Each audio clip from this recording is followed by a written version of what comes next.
عزیز برای شما این جایزه بیگ اپل آوردم، مبارک میگم پیش از همه. این جایزه برای خود شما چی معنا داره؟ تشکر از شما، سلامت باشین.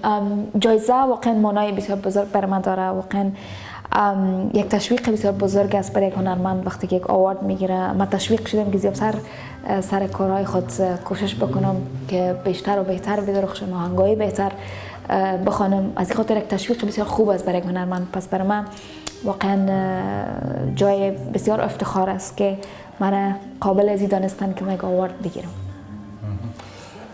تقریبا یک سال باز ترانه انارم در افغانستان و بیرون از اون خیلی تلاطم داره و خیلی یک ترانه انقلابی هم هست برای یک خواننده زن افغان در اون شرایط جامعه محافظه‌کاری که در افغانستان هست. تاریخچه این ترانه چگونه است؟ آهنگ انار یکی از کمپوزای خیلی زیبای یکی از استادای محترم در افغانستان که به نام وحید جان قاسمی هستند. کمپوز از اوناست. من از اونها یک خواهش یک آهنگ شاد کرده بودم به اونا. آهنگ انار بر من ساختن و بر من گفتن که با استایل و رقمی که خودت میخوانی فکر میکنم آهنگ بسیار ایده خوب میباشن. پس آهنگ شنیدم، بسیار دوستش داشتم و موسیقیش یکی از میوزیشنای بسیار خوب افغانستان به نام آرش جان هویدا اونا ساختن که واقعا یک فلیور یا مزه دیگه هم روی کمپوزیشن افتاد و بالاخره خواندمش و واقعا آهنگ انار به گفته شما یکی از آهنگایی است که در افغانستان نمی لحظه واقعا مردم بسیار دوستش دارن، بسیار گل کرده. بله و بسیار خوشحال هستم. خب اما واکنشات چگونه است؟ معلوم است که برای مخلصا خیلی خوش آمده، اینا که شما را دوست می‌دارن. اما مثلا در شرایط افغانستان آیا انتقادها و تهدیدهای هم بودن که مثلا چرا یک زن افغان؟ اگر واقعیت بگوییم واکنش ها و تهدیدها و اینا چند سال پیش زیادتر بودن در افغانستان. خوشبختانه که رو به طرف بهبود است، بهتر است، واکنش ها کمتر شده، مردم زیادتر هنرمندای خانم آستاستا زیادتر قبول کردن. شما چگونه آمده به همین کسب، به همین پیشه خوانندگی و هنرمندی؟ من علاقه هنر موسیقی، علاقه خواندن اینا از طفولیت داشتم و میخواستم که یک روز روی پرده تلویزیون باشم. خب در سن خورد که بودم از طرف فامیلم اگر واقعیت بگویم اجازه نمیدادن، به خاطر مثل شما میفهمین کلتور و عنعنات ما و شما یک رقم است که اینا یعنی هنرمند زن به چی نگاه مردم میبینن. از ترسی فامیلم اجازه نمیداد، ولی که بزرگتر شدم و یک کمک از سن سال پخته تر و اینا بالاخره فامیل درک کردن که من امو محبت و علاقه و عشقی که به موسیقی دارم، یعنی واقعا میخوایم در زندگی خود امی کار روی دست بگیرم، اونم درک کردن و بالاخره اجازه دادن و واقعا بسیار سخت بود در اوایل، مخصوصا عالم سخت است، یک کار آسان نیست. آدم باید واقعا اگر در افغانستان میخوایی آوازخوان باشی از هر نگاه اول باید بسیار قوی باشی، باید نه تنها روی خواندن باید بسیار باریکی های دیگه است که آدم باید بسیار متوجه باشن، مخصوصا کاراکتر با کی شیت و خیز و رفت آمد داری، چی رقم خود هندل میکنی پیش مردم، یعنی تمام نگاه ها در سرت است، واقعا بسیار فشار زیاد است.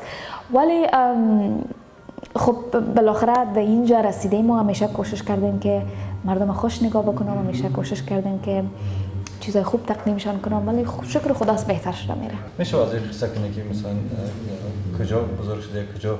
حتما. من تولدم در شهر کابل افغانستان شده بود و به سن 8 سالگی از افغانستان برآمدیم، مسافر شدیم به مملکت سوئیسرلند و دوران مکتب در سوئیسرلند زندگی کردیم و تقریبا 15 سال میشه که به لندن رفتیم و لندن زندگی میکنم. از این سوی اومو، یعنی از تاجیکستان چه خبر داری؟ از موسیقی تاجیکستان، از خواننده هاش، از مردمش؟ من حقیقتا علاقمند بسیار بزرگ موسیقی تاجیکستان هستم. واقعا از لهجه بسیار شیرینه که تاجیکا صحبت میکنن بسیار دوست دارم. هنرمندای تاجیک مثلا صدرالدین آوازش بسیار دوست دارم، بسیار یک آواز واقعا گیرا دارد. خانم شبنم ثریا یکی از آوازخوان‌های فیوریت یا دلخواه ما است. جانی بیک یکی از دوستای بسیار خوب ما است. واقعا همگیشان قابل احترام هستند، قابل تعریف هستند، دوستشان دارم و مردم تاجیکستان واقعا بگویم زیاد از هر طرف میشنم که در تاجیکستان ما فن دارم و یا شما برای من جالب بود، من نمیفهمیدم ولی در پیجم در فیسبوک متوجه میشم که اکثر برام نشته میکنن از تاجیکستان و میگن که آرینا جان علاقمند هستیم اینجا چرا کنسرت نداری. اینا واقعا برام جالب است و آرزو میکنم که یک روز در تاجیکستان بیایم و از نزدیک عزیزا را ببینم. هنوز متاسفانه زمینش مساعد نشده ولی بسیار علاقمندی زیاد دارم واقعا. حتما بیاید در تاجیکستان. و آیا از خواننده‌های تاجیک با کسی هست که مثلا میخوای همراه یگان ترانه اجرا کنی؟ ما یک کار مشترک همراه شبنم جان ثریا داشتم، یک کنسرت بسیار بزرگ داشتیم در شهر تورنتو چند ماه پیش و علاقمندی برای تمام هنرمندا دارم. علاقه داشتم زیاد که همراه صدرالدین جان یک کار بکنم به خاطر آوازش دوست دارم. دیگه همگیشان خوب هستن، یعنی علاقمندی هست ولی ببینیم که چی میشه، در نصیب چی میباشه. خب و چی نقشه ها داره؟ مثلا آیا ترانه نوی به مثل انارم در راه هست؟ در راه آهنگای بسیار خوب است. ما یک اتفاقا 4-5 روز پیش از اینکه اینجا بیایم افغانستان بودم، یک ویدیو بسیار خوب ما ثبت کردیم، یک کنسرت داشتم. نمیفهم درباره شهر بامیان شنیدین یا نه؟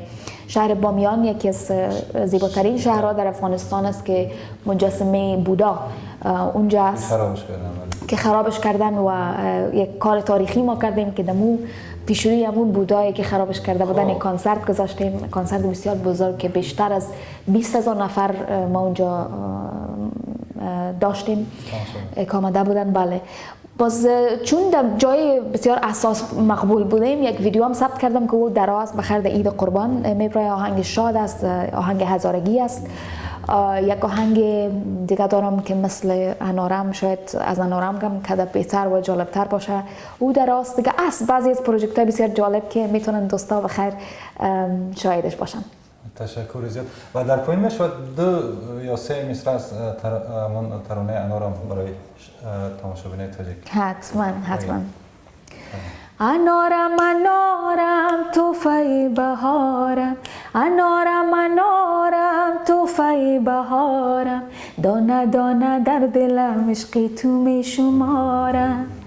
با امید به حد شاخه های باغم، با امید به حد شاخه های باغم، تو اگر نتابی سرد و به چراغم، گرمی نور نگاهت میکند خمارم.